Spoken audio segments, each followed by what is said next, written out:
Let me paint you a picture. The year is 2008. You have an Xbox 360. The Dark Knight just released and you're playing Lego Batman the video game. Life is good. Fast forward to 2009, and 2011, and then 2015, and the Arkham games have come out and fully make you feel like the Batman. Then, in 2022, The Batman comes out. Absolute cinema. Years of Batman lore have been established. His origins, his Robins, Year Zero, Year One, the animated series, and so on and so forth. Then, in 2025, Traveler's Tale announces Lego Batman Legacy of the Dark Knight, and the internet goes wild. Now, let me make a very bold statement. This is one of the best Batman games there is. Combining years of Batman lore and somehow making it into all one cohesive story that's actually somewhat easy to follow is amazingly done. Hey, it's me, the Dark Knight. And I know there is so much a man can tell you, so much he can say about Lego Batman Legacy of the Dark Knight. Spoilers, spoilers, spoilers, and yeah, more spoilers. So baby, grab your cape, cowl, and shark repellent as we dive into what I consider the best parts of the game and why you should play it. And while you're at it, don't forget to hit the subscribe button, as we're on the road to 1,000 subscribers. Again, once we meet this goal, I will be reacting to all of my old cringy YouTube videos from 2011 while eating hot wings. So, real quick, I am a big Batman fan, or at least I was. See, growing up, I was all about Batman. I had my Nightwing hoodie, a Batman mask, and a few Lego sets. I wasn't really a big Marvel fanboy until high school circa 2017 with the release of Guardians of the Galaxy Volume 2. But that's not what we're talking about. Thanks to Rob from Comics Explained and Benny from Comicstorian, may he rest in peace, I knew all there was to know about the Caped Crusader. From his early years thanks to Rob, and his current years thanks to Benny. And while we're on the subject of YouTubers, a major thanks to ForestFire101 for giving me a sense of humor that I'll never forget and showing me the magics of Lego stop motion. And a little quick side note, ForestFire has given me so many vocal stems in my life, such as... In the deep dark layer of the Batman. Yes, Ben mother-f***ing as the next Batman. I would do the same thing in your position. That's really gay, Vengeance. How many times though? Like, not a lot, right? And many, many more. This game starts you off with the origin of Bruce Wayne, having you play as the younger version of the Dark Knight on his way to go see the Grey Ghost. However, Bruce cannot go without his cape, mask, and cap. So, you set forth across the gardens of Wayne Manor. My life is great. I don't want anything to change, ever. Oh, Bruce. Oh, sweet, sweet Bruce.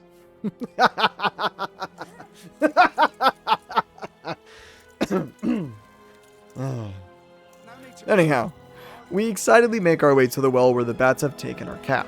Ignoring our father's warning, we stand atop the well before it collapses, and we fall. We then cut to the end of the movie, and Thomas and Martha Wayne bite the dust by Jack Napier, who gets away by escaping with Carmine Falcone.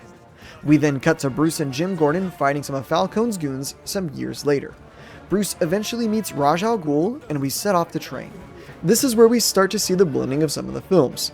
PT Games does this well, where they blend the story of Batman 1989 with Jack Nicholson Joker killing Thomas and Martha Wayne, to The Batman with Bruce fighting Falcone, to The Dark Knight when Bruce begins training with Ra's al Ghul.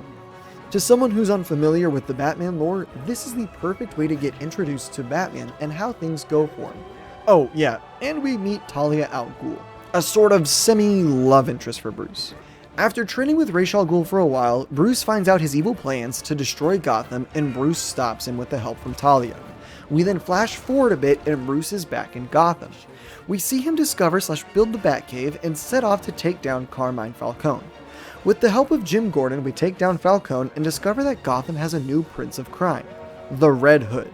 And no, not Jason Todd. We make our way to Ace Chemicals and try to take down the Red Hood. Just like in Batman 1989, Red Hood, or Jack Napier, lets go of Bruce's hand and falls into the vat of acid, and thus the Joker is born.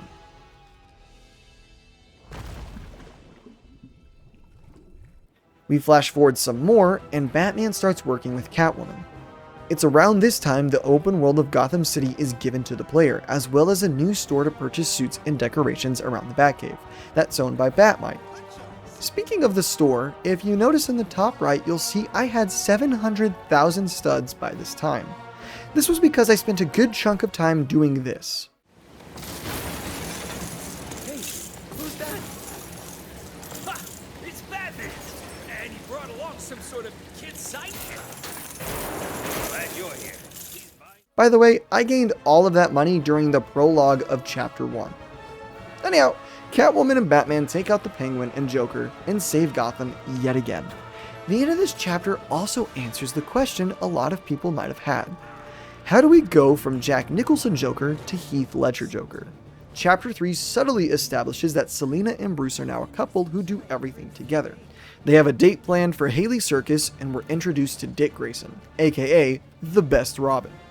In the middle of the act, Two-Face hijacks the circus and rigs it with explosives. We take him down with the help of Dick Grayson and save the day. Also, we know for a fact Thomas and Martha Wayne bite the dust, but Robin's parents don't die. They just fire him, and his solution is just to live with Batman. And then we have this era of Batman and Robin from the 1990s. Together we take down Kite Man and then Poison Ivy, just like in the movies. With the day being saved yet again, Batman and Robin head off to the Batcave for more rest. Some time passes again, and we're in Chapter 4. This introduces us to the character of Batgirl Barbara Gordon, and starts us off in the Batman the Animated Series suit. We take down Firefly, and before we can celebrate, Mr. Freeze barges in to cool things down, and he turns Jim Gordon into a popsicle, and then dips out of the museum.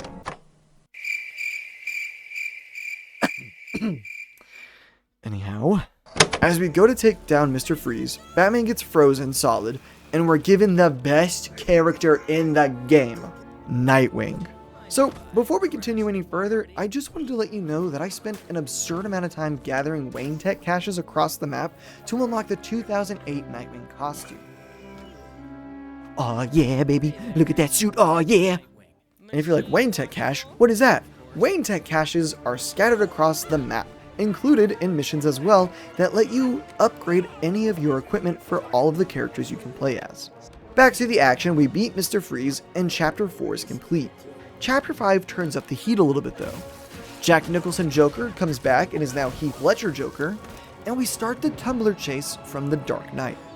With the help of Talia al Ghul, who we haven't seen since the prologue, we take down Joker and find out that Bane is the big bad behind a lot of the villains in Gotham. We're then led to Arkham Asylum. And dude, which might I add, is so insanely cool. We get to do the intro sequence and some Scarecrow sequences from Arkham Asylum, and we also get to do the Joker interrogation scene from The Dark Knight with some fun LEGO game humor tied in. At the end of the Arkham Asylum section of the game, Bane shows up like he does in The Dark Knight Rises and breaks the bat. We're then thrown into Chapter 6 and some more time has passed. Nightwing and Batgirl are running through the city that's been overtaken by Bane's militia. We make our way to Wayne Tower when Bane shows up and starts beating us senseless. That's when Ben Affleck Batman v Superman shows up and rocks Bane's world. And unexpectedly, after defeating Bane, we find out that it's not Bruce in the Batman v Superman armor, but instead it's Alfred. It then cuts to Bruce, Nightwing, Batgirl, and Jim Gordon taking on Talia al Ghul, the new leader of the League of Assassins, who is also trying to destroy Gotham City. An epic fight ensues, and the game ends with Seal's kiss from a rose. This game, to me, personally, has a solid 9 out of 10 story. The only thing I wish was that it was longer. And now, from a gameplay perspective, there's not much to say. I mean, it's a LEGO game. You get classic LEGO mechanics. However, this game gives you Arkham combat with LEGO mechanics. It's literally the best of both worlds. One of my favorite things from the Arkham games is the stun the enemy and beat the living daylights out of them, which you can do in this game. And it is perfect. You also get a ton of Batmobiles from all across the Batman mythos. And yes, they all handle differently and are unique in their own way. Not only that, but the customization in this game is amazing. Instead of the classic red brick system that kind of alters the way the game plays, the red bricks in this game alter the way the costumes and vehicles look for the characters, and are spread through all of the missions in Gotham City. And on the topic of customization, dude, the Bat Cave? Son, the Bat Cave. This is the best Bat Cave I have ever seen. Not only does it display all the Batmobiles, gives you the Bat computer, lets you fully customize the Batcave any way you want, it also displays all of the suits for the characters. It is so good. Now, you might have noticed in my footage that I have some DLC installed. That is because my brother-in-law told me that I should look into the DLC version of the game, or the deluxe edition, or whatever the hell it's called. And dude, look at this. It's the Batman Beyond Terry McGinnis, the best Batman replacement. Honestly, as a big Batman Beyond fan, this sold it for me. Not gonna lie to you. Saved up the money, went out of my way to save up the money. I just got married, by the way. Went out of my way to save up the money to buy the extra stuff because I think it looks so good. I love this game.